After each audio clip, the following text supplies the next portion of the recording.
So magandang araw sa lahat. Ngayong araw ay tuturuan ko kayo kung paano gumamit ng Messenger app. So let's start. Unang-una kailangan meron kayong na-download na Messenger. Pwede kayong mag-download sa Play Store or sa Google. Okay, simulan na natin. So dito guys, nakalagin na yung account ko. So if wala ka pang account, you can use your Facebook account kasi same lang yan sila ng account na ginagamit. So, pinagkaiba nga lang ng Messenger is wala itong newsfeed, more on messaging lang, kaya nga natawag ng Messenger.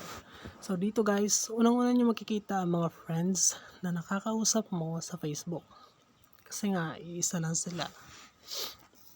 So, sa taas, makikita nyo yung tatlong lights na yan, yung sa upper left ng yung screen. So, pag pinindot mo yan, meron ka makikitang chats, marketplace, message requests, and archive. So, message request guys, dito yung makikita yung mga hindi mo friends sa Facebook pero nagme-message sa'yo. So, dito yan sila makikita. So, wala kasi yung sa akin.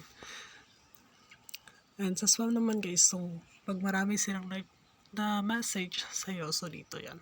Yung mga spammers, yung mga random people.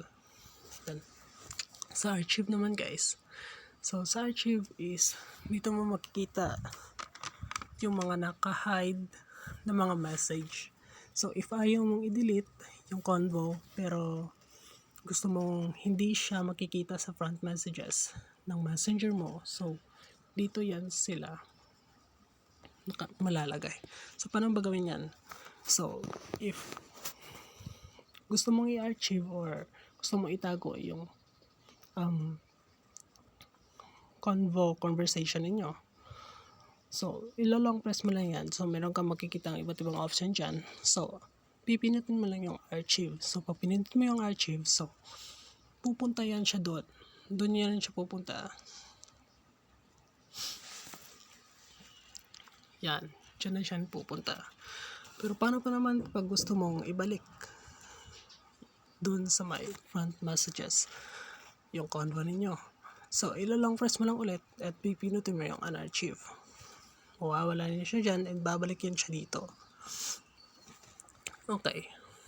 Dito naman sa yung arrow, yung parang may arrow na pababa. So, pag pinindot mo yan, meron ka makikita dito ng switch account. So, yung pangalan na account na ginagamit ko.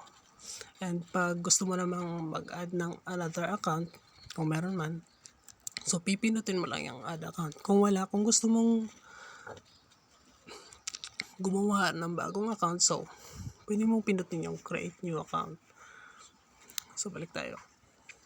So dito naman sa left, ay sa right side, sa right side, meron kayong makikita na settings na logo.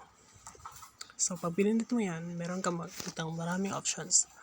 So makita mo yung profile mo. So meron kang makikita dark mode. Kung gusto mo namang paitimin or hindi yung background. Yan.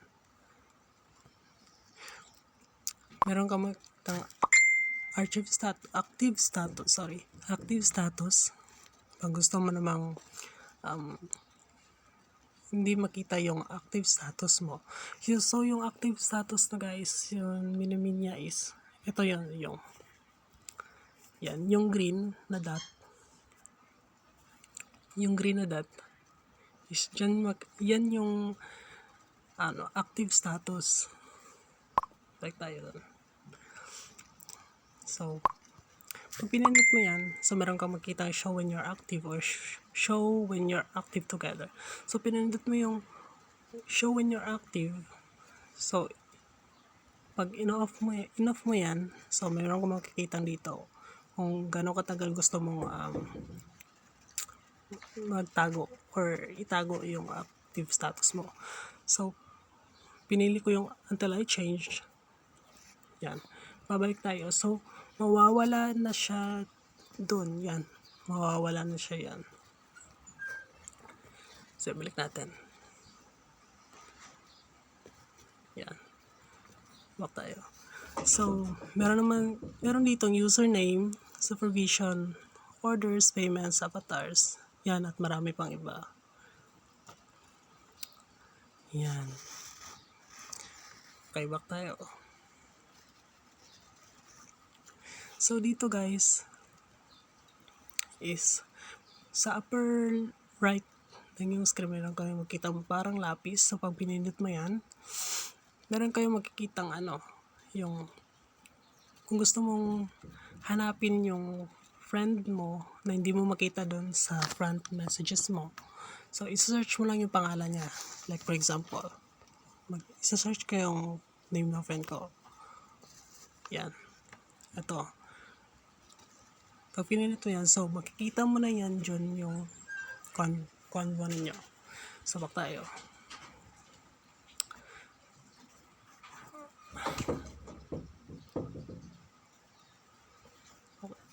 Okay. Kung gusto mo namang gumawa ng group chat ng mga friends mo, so pipindutin mo yung group chat at dyan, i-fill out mo lang itong group name. Optional na yan kung gusto mong lagyan ng group name. At pipiliin mo lang yung mga friend mo na isasali sa grupo, sa group chat. And then create. Then back tayo.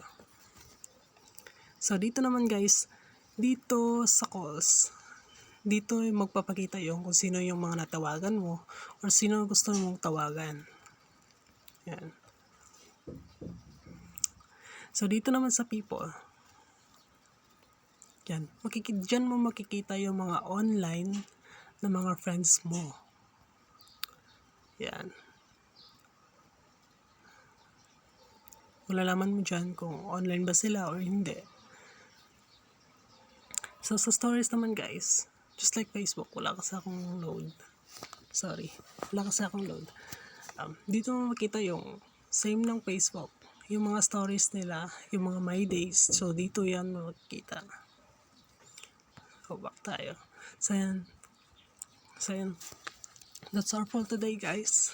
And thank you so much for watching.